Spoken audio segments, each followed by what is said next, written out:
Hello friends, and welcome back to the channel. I'm Nick, and this is MSFS Flight Plans, a place where what I'd like to do is make sure that you never run out of cool, exciting, and interesting things to do in the sim.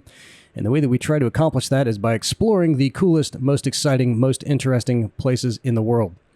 This afternoon, we're heading away from the big cities for a short hop across the western end of the Himalayan range just so we can check out the iconic B-2 Spirit clone by KwikFlight, which was released, I think, about 2 months ago, judging by how old the reviews that I could find for it were. And I think you can only get it on the AnyBuilds website at their store at this point. That's where I had to get this one from, and I couldn't find it anywhere else. And just so you know what to expect from this flight, this one is going to be more of a show than a show and tell. We're going to have some really nice scenery to enjoy, as you can see right up in front of us here. And even more than that, though, we're going to have some fun with this plane. You guys know I never really do plane reviews on our channel, but when I was looking for some other reviews before I got this, and I just felt like I had to fly this for some reason. I don't know why. Usually it's all the GA aircraft that I really want to fly, but this is just so strange and so different that I just had to check it out. But I couldn't find any of the reviews on any of the popular sim channels. You know, the ones that we've mentioned in the past, our staple sim channels. And the only ones that were available were either geared towards, I think, more towards the DCS crowd, or what I would call more kid-centric channels, I guess, where there was kind of like a little guy spazzing out as he was talking about it. But since our channel is all about finding new and interesting things to do in the sim, I figured maybe showing you both a cool plane to fly and a cool place in which to do it might inspire you guys to either check out this flight plan or the plane, or both. So the airport we're leaving from is called Skardu International, Oscar Papa Sierra Delta, in the Kashmir region, and we'll be arriving at Awantipur, Victor India Alpha Whiskey, located in the beautiful valley just across the southern fringe of the mountains. And while we're cruising along, I'll tell you a little bit about this plane, a little about the mountains, and a little about this part of the world. So basically the bottom line is I hope you'll stick around for all of it, because I've tried to throw in a little something to push everyone's entertainment buttons on this one. So obviously, you know, just a quick look at this plane. The detailing on it, you know, I'm not a professional plane reviewer. I've never designed a plane, so I don't know what makes a great plane or not so great plane. But this thing is pretty cool. I mean, the outside textures look pretty good on it. On the inside, now here's the thing about this plane. It is definitely not study level, because I don't think anyone would know how to make it study level. So I think what the guys were doing is maybe looking at some, if there's even any internal cockpit pictures available, trying to at least map out the layout of it on the inside. But as far as exactly how the systems work and all that, I'm not sure that anybody really knows. So not all of the buttons work. The autopilot is functional for what we're going to be doing. I don't think it has an ILS option. I tried to do an ILS landing. One of the airports that we're coming in at has an ILS signal. I tried to come in and it couldn't get it to work. But if you're doing a GPS-based flight plan like the ones we have here, which of course will be linked for this exact flight plan in our video description, it will fly it as you're going to see. So we'll go through the basic startups and all that. And as we're going along, I'll tell you a little bit about what does work in here and how it works to the greatest extent I could figure that out. I watched a bunch of videos and stuff about how the plane works. I'll tell you about how some stealth technology works, which I thought was very interesting. But let's go ahead and get going. First, we'll turn the battery on. That's always a good starting point. And like most of the big jetliners, we have to turn the APU on. And one thing that you have to remember to do, which I forgot the first time I did it, was shut the... And it does have an in-sim checklist, by the way, which will work. But there's a little ladder that hangs down from the bottom of it so that you can actually crawl up in the cockpit. And if we walked around the side here, you could actually look down that little ladder. But we need to close that hatch, so let me look back to do that. And we'll turn the APUs on.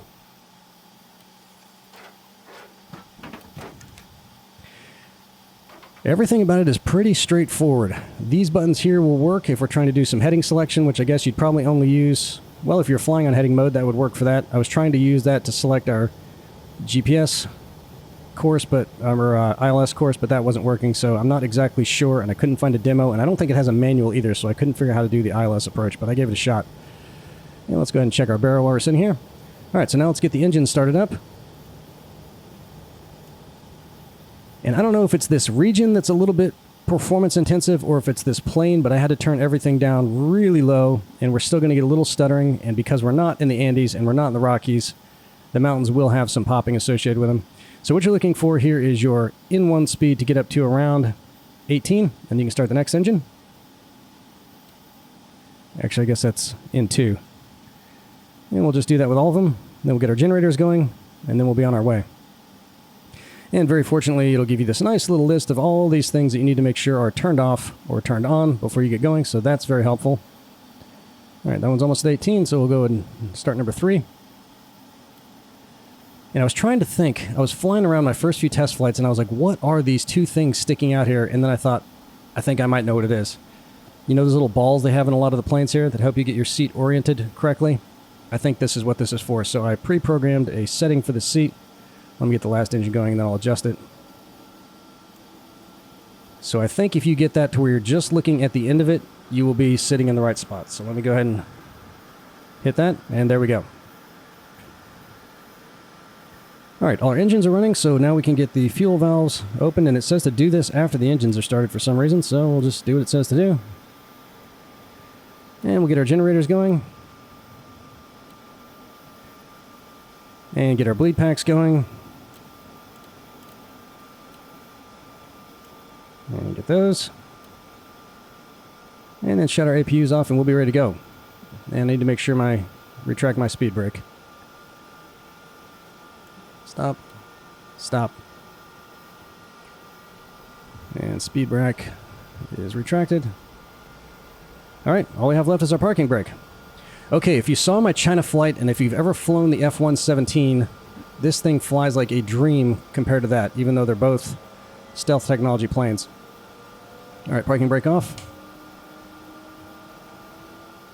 I think the rotate speed on this is around 133, but we do have a bit of altitude here. We're at around 7,000 feet, as you can see right here. So I'm going to set our cruising altitude at 30,000 feet. And this thing can go all the way up to 50,000, it said. I tried to get up to, one of my test flights, I got up to 45,000. I didn't try to get all the way to 50, so I don't know if it can actually do it in the sim or not. We're pretty close to the end of the runway, and this is a really long runway. It's about 12,000 feet, so I don't think we're going to run out of space. And look at that. We've got a little bit of an issue, don't we? We're going to have to navigate down this valley a little bit to try to pick up some altitude, but this thing can climb at 3,000 feet a minute, and it could do it all the way up through 30,000 feet, so I don't think we're going to have any trouble with that.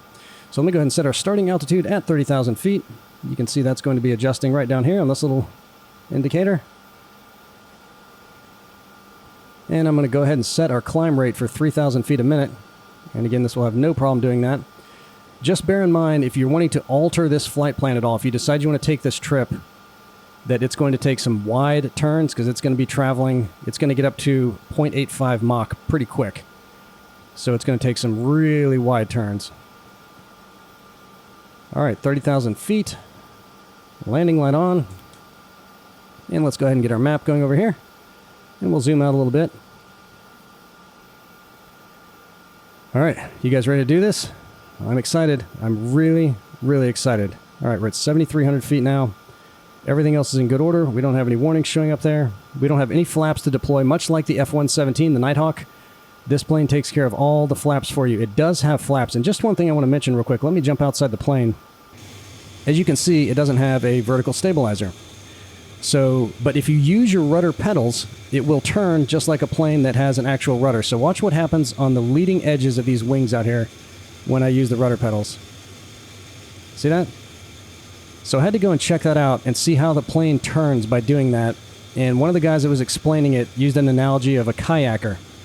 And he said if you're cruising along kayaking and you stick one of the oars on one side of the boat, the increased drag will make the nose point in that direction. So I think that's the same kind of thing that's going on here. It just increases the drag on that side, which makes this wing swing around here. Which is pretty cool, huh? Okay, so that's how that works. Let's get inside and let's get going. I'm going to go ahead and stomp on the brakes until this gets up to about 90% over here on our N1, just so we make sure that we don't run out of any kind of runway here.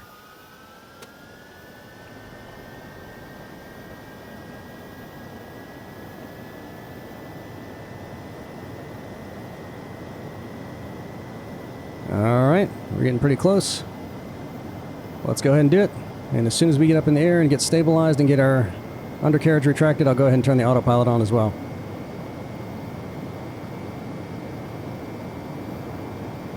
Field of view is pretty good out of this, but we're not going to be doing any ground sightseeing because we're going to be traveling at 30,000 feet. Alright, so I'm looking at about 140 knots before I'll rotate, and even then it's going to sigh just a little bit as we pull back the yoke. But it's not like the Nighthawk where it kind of jumps up and then catches itself and then jumps up again. Alright, rotate.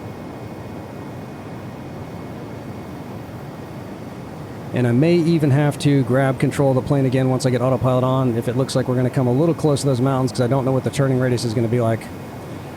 Alright, landing gear up. Autopilot on, nav on. Vertical speed will be 3,000 feet a minute.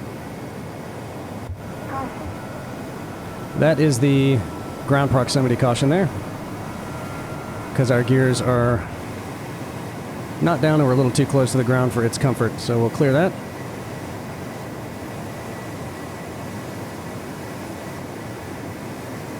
And you can see there is a little town out here. I'll tell you about that once we get up and going. I just want to make sure that we don't hit any of these mountains as we're coming around.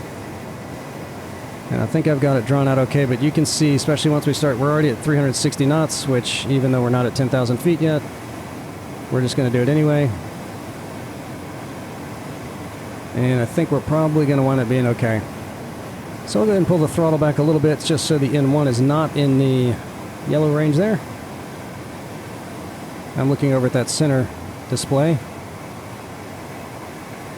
And even though there are 4 throttles, it seemed to be auto-linking to just my first throttle control. But I'll have to confess, I did install my 747 throttles just so I could move all 4 of them up and down. Because I like that. Geez, I don't know. You think we're going to make that? The valley's going to cut to the right here, so I think I drew it out to follow that a little bit. Hopefully it's not going to take that turn too wide. We're about to find out, aren't we? But look at this area. Just beautiful. Again, we are going to get some popping, and I did get a Himalayas mesh to see if it would help it a little bit, because some of the spots were a little bit bland looking. And I think it did. It was about $9 on their site. And I like checking out the Himalayas a lot. So I figured if I didn't just use it here, I'd probably use it on some other flights too. Okay, I think we're going to be in good shape.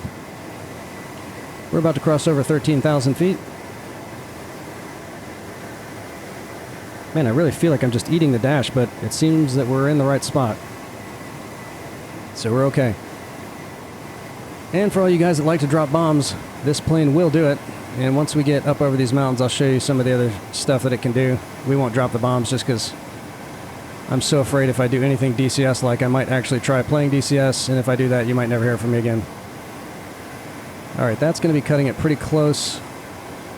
Really close. So I'm going to go ahead and turn off the autopilot, pull up some more, just till we clear that. And you can see it's taking a really wide turn right now. But look at this. Even climbing at, what, 10 degrees? We're still over 350 knots. Alright, once we're over this, we'll be good. Keep turning. And I'll give it a little bit of rudder just to get us back on track.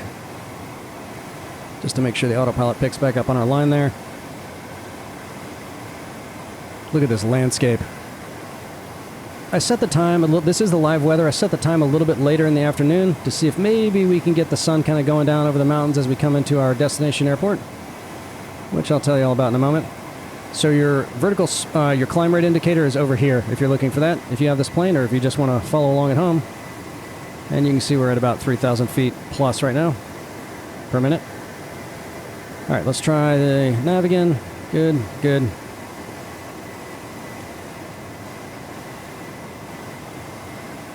Alright, here we go. We're in business. Okay, everything looks good. I'm going to try to get our N2 down to 90 as well, just because I don't want that getting up in the yellow zone. I don't know if we're supposed to or not, but we don't need to be just blazing through this anyway. And this will peak out at about 0.85 Mach if you take it all the way to the hilt. So there were a few things I really wanted to know about this plane when I got it. The first is how it can maintain yaw stability without a vertical stabilizer, as we already saw. And as you also saw, the rudder pedals do something, though they're not operating a rudder. Those things on the end of the trailing edge of the wings are called split rudders. That's what they were calling them anyway. And I already explained how that works. And then the second thing that I noticed was that it didn't have operable flaps, which I also explained. Apparently this thing is very, very computer savvy. It's definitely a fly-by-wire plane, and it takes care of all that stuff for you. And when you land, this thing lands just as smooth as butter. And it also has an auto brake, which we will use. That's going to be right down here. And the brakes themselves don't have a lot of stopping power, so you will need a bit of runway to come down, but the stall speed on this, unlike the Nighthawk, which I think was like 160 knots, I think I can get this thing down under 140 without it stalling. So you can come in at a pretty gentle pace. And as you've also seen, the climb rate on this thing is just unbelievable. We're at 23,000 feet, still going up at 3,000 feet a minute, and we're still over 350 knots, almost at 0.85 already. So we're moving. So we obviously won't be seeing much on the ground with this flight, but I do want to tell you a little bit about these areas because there is stuff down there. Not so much here, but back behind us, and then what we're coming into, there's some population centers. And the terrain is obviously beautiful. You can see we're getting some popping here, but again, this ain't the Andes. We're in the Himalayas, and like the Alps, we're going to get a little bit of popping, but it is beautiful. And I've got my draw distance. I had to turn it down pretty low because of the stuttering, so you can see the stuff way in the distance looks a little bit more smoothed out than it would if we could turn that up some. So this was my 5th attempt at finding a good route for this flight. And you know, I put that little, if you saw it on our community page, I put a little poll up there to see which range you guys wanted to fly over. And the Himalayas just eked out the Rockies. Of course, we'll do some more Rocky stuff at some point in the future. So the natural first attempt was over around the area of Everest. We were going to check out Lukla. We could see that from where we're taking off from. And there was an airport that was big enough to the south of that area to take off from. But the next airport that was big enough to land at, in fact, the next biggest airport, period, was about 150 miles north of Everest. And there is just nothing up there in Tibet but stuff like this. And it was a pretty big hike. So I moved a little bit further to the west. Found some other airports on the southern end of the Himalayas. We could still get a little bit closer to the destination airport, but the satellite image coverage was not good. So a lot of the mountains had that really blotchy, pixelated look to them.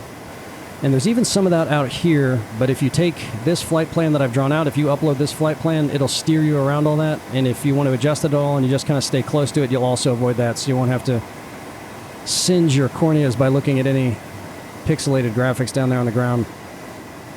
Yeah, all that stuff's really popping in.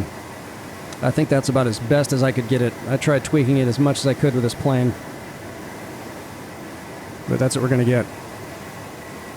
So I kept moving west, finally decided to come out here and see what we could find on the I kept moving east, sorry. Finally came out here to the west.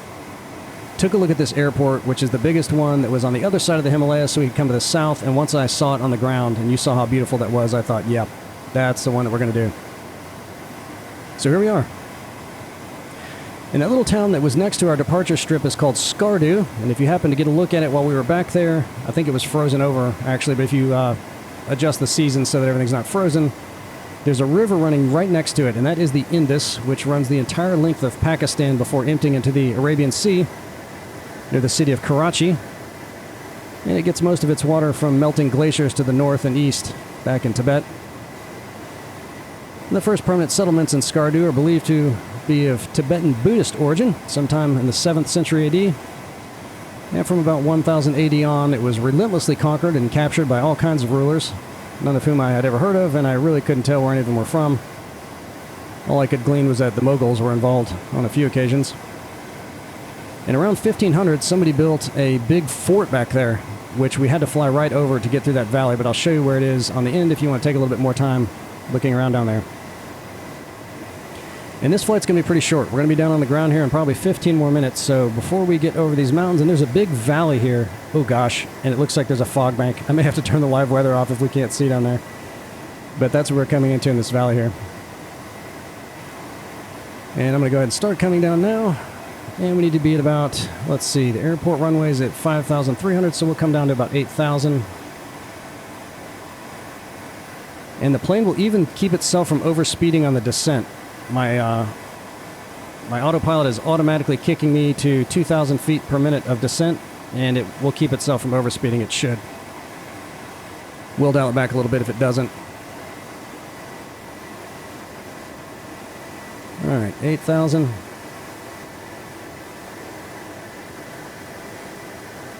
I'll slow down a little bit.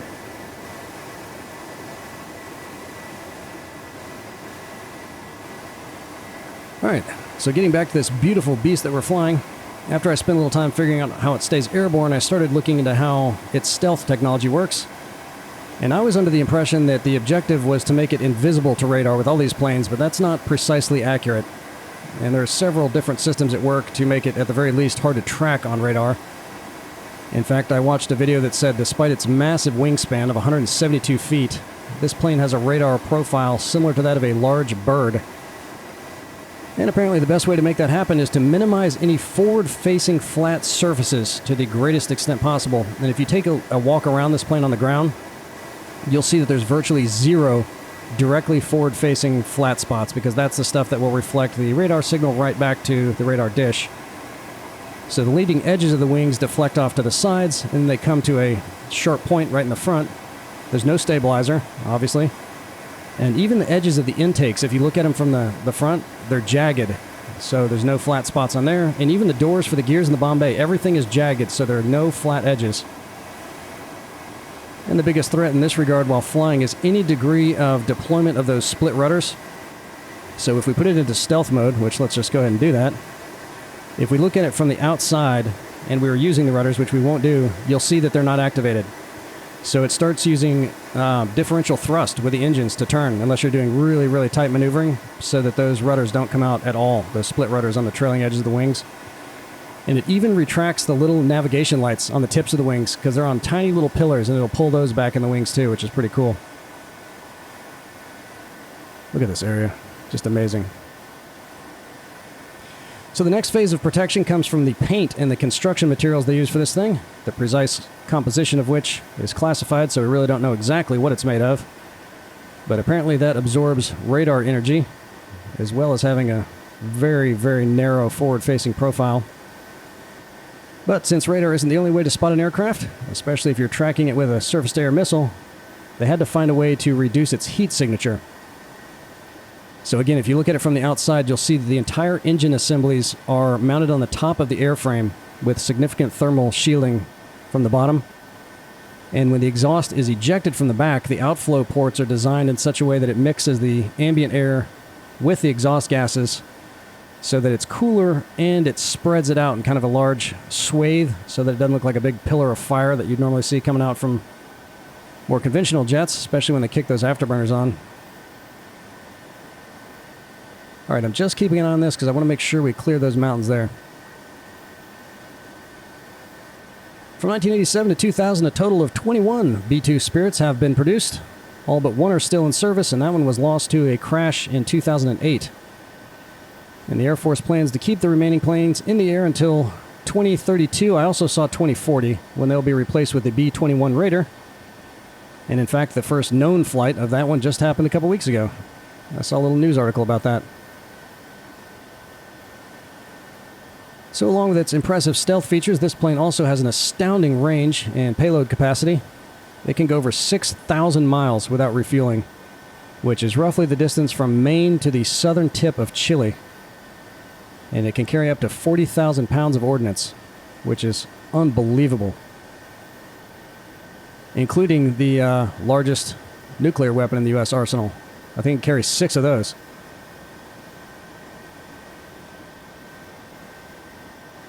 And for what it's worth, as incredible as all that is, the old B-52 still beats it out with a range of about 8,800 miles and a payload of around 70,000 pounds.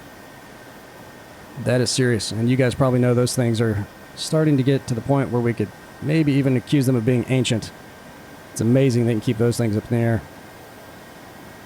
Alright, I'm a little concerned about that fog down there, but there's an easy way to fix that if we have to, so we'll just take that as it comes. But that looks cool, doesn't it?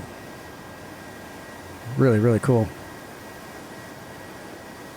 As far as the price tag goes, when taking into account the total R&D time and the people that had to work on it, the materials used to build these, and the production cost, the average price tag per B-2 is a little north of $2 billion. But I've heard if you just take out the research and development and all that stuff, they're about $1 billion each, straight up to produce. But if you take into account all the costs that went into it, it's a bit more than that. Alright, I'm going to start coming down at 2,500 because I'm a little nervous that we're not going to be down low enough. And I'm going to slow down some more. And if we have to overfly this runway, there's another one that's about the same size, just a little bit further down the road, so we can always ditch to that one if we have to. So now that we've got the coolest stuff out of the way, I'll tell you a little bit about these mountains that we're still over, while we're still over them. And technically, I don't think we're over the Himalayas right now. When I looked at the outline on the Google map, it said the western edge is about 25 miles east of here, but I don't know what qualifies that because it looks exactly the same here as it does 25 miles to the east. But as I'm sure you already know, these contain the highest mountains on Earth, with Everest topping out at just a little bit over 29,000 feet. But they've got more than 100 other peaks surpassing 23,000 feet. And just to frame that a bit, the highest point in North America, which is Denali, up in Alaska, is 20,300 feet. So yeah, they got some peaks out here. All right, let's zoom out a little bit on our map, see how close we're getting. I think we might be okay. Especially if we can keep our speed down. That looks beautiful, doesn't it? Really, really nice, especially with that fog. That looks amazing. And despite its size, the Himalayas are one of the youngest ranges on the planet. They started as an ancient seabed that began thrusting upward about 40 million years ago when the Indian and Eurasian tectonic plates started duking it out, and decided the best way to resolve that impasse was to start moving upward. In fact, you can still see, if you can survive the trip up there, you can find marine fossils at the summit of Everest. And today they're still rising at a pace of about 5 millimeters per year, making them a very seismically active zone, and they're prone to some pretty severe earthquakes out here. Alright, the strip we're coming into is close to a place called Awantapora, or maybe Awantapora, but the closest city is Srinagar, just to the northwest. And despite being closer to Pakistan, this is actually a part, we're in Kashmir right now, this whole region is called Kashmir, and China and India and Pakistan apparently have been slugging it out for control of this area for quite a while, and still are to this day. And this area down here is part of the Indian-controlled region. The area we left from is part of the Pakistani-administered region, which seems a little bit weird because I think it's a little further from Pakistan than India. But whatever. And this area, which is the Indian-controlled region, is closer to Pakistan. Strange. But I don't know how all that stuff works.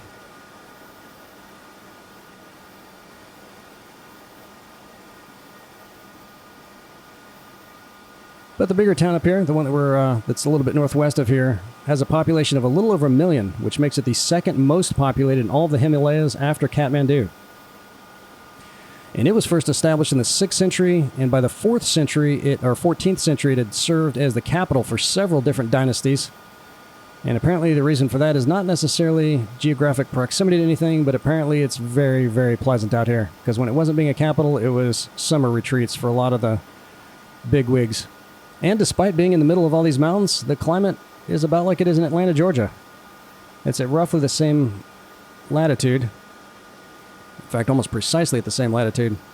But you'd think it would be a little bit cooler and drier, but it's not. It's apparently quite humid. It can get up in the hundreds sometimes in the summer. And in the coolest winter months, I think the record low was something in the 20s.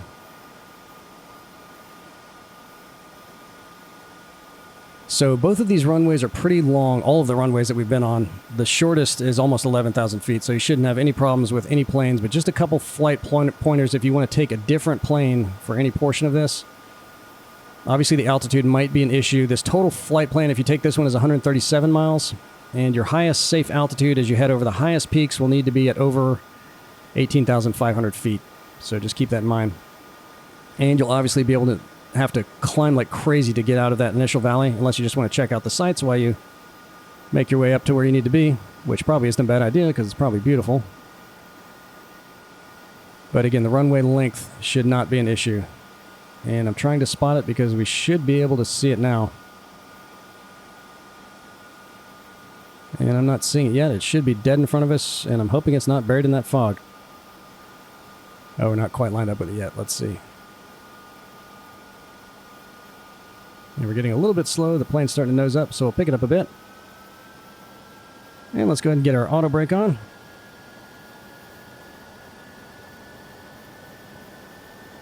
Yeah, I'm a little concerned, but let's see if we can just fly down under this cloud bank. I'm turning the autopilot off. And we don't have to worry about flaps, but we will deploy the air brake as soon as we hit the ground. Or the speed brake, sorry. We're not driving a big rig. Oh gosh, I don't know. I'm not seeing a runway. You guys see anything? This should be fun. I'm not turning the live weather off. We're just going to see if we can do it. But look what we've got. We can use that. And if you want to drop your bombs, you've also got a little weapon sight that when it's working, look at that. Pretty cool, huh? Alright, I think that's the runway dead ahead. Oh, maybe a little off track. I'm just trying to get our plane lined up with our GPS line there. Okay, I think that's it dead ahead of us. Right up in this area right here. There, I'll trim down a little bit. But yeah, the city up there is actually a pretty good size. I couldn't find a lot of stuff on the Google map to see. Not that we'd be able to really fly low and slow with this. In fact, we wouldn't be able to do it at all. But there's some neat stuff to look at. And when I was trying to look out the windows, I was taking off and landing, looking for the best approaches and all that.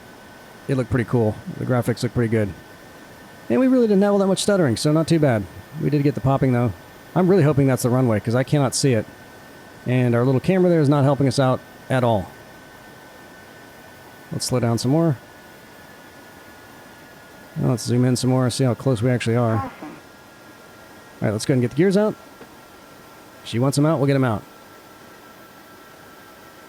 Watching the airspeed because there's a bit of lag with this, and if you need to pick up the pace, you're going to need to give yourself about 10 seconds to do it.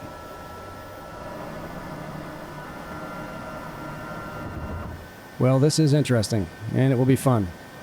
Just hoping if we can get low enough. Okay, I think I see it in our little camera on the right there. That little infrared, thermal, whatever that is. What's our altitude? Alright, we're about 1,000 feet off the deck at this point.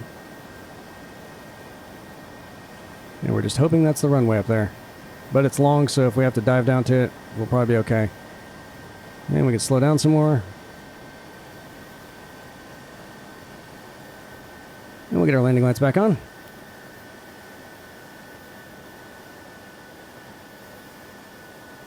Alright, this is becoming challenging because now I got to watch our altitude because I can't really tell how high off the ground we are.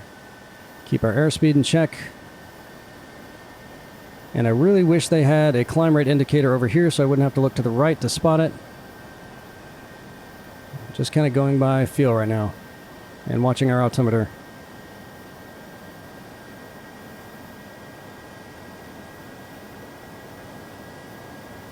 And I don't think any of these runways have lights. So that's not going to help us. Okay, I feel like we're a little bit too far off to the right looking at our camera there.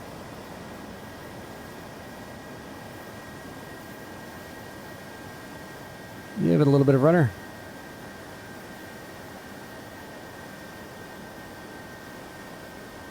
Thank you, infrared. You're being very helpful right now. And there it is. That looks like the end of it right there. Where is the actual runway, though? Is it on this side?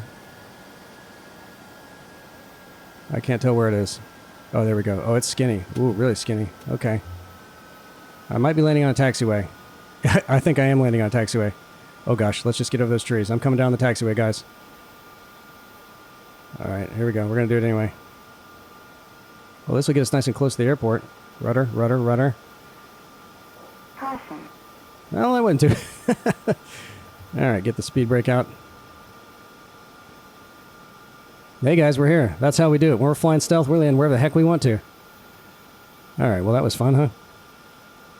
Alright, so I'm just going to hang out right here because I don't want to clip anything with my wings. Once we stop, we'll shut her down.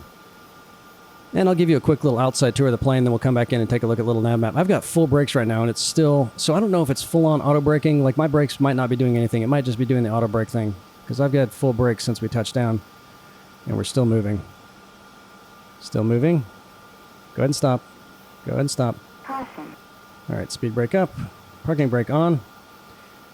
And if I wasn't trying to navigate that fog, I would have turned our APUs on.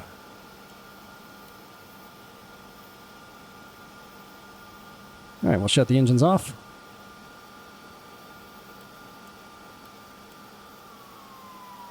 Caution. Warning. Morning. Alright. Hopefully it won't keep saying that. Alright, let's hop outside real quick and just take a quick look around this thing. So there's those little pillars that the nav lights are on, and when you go into stealth mode, those will come back down, which is pretty neat if you like watching the animations for that.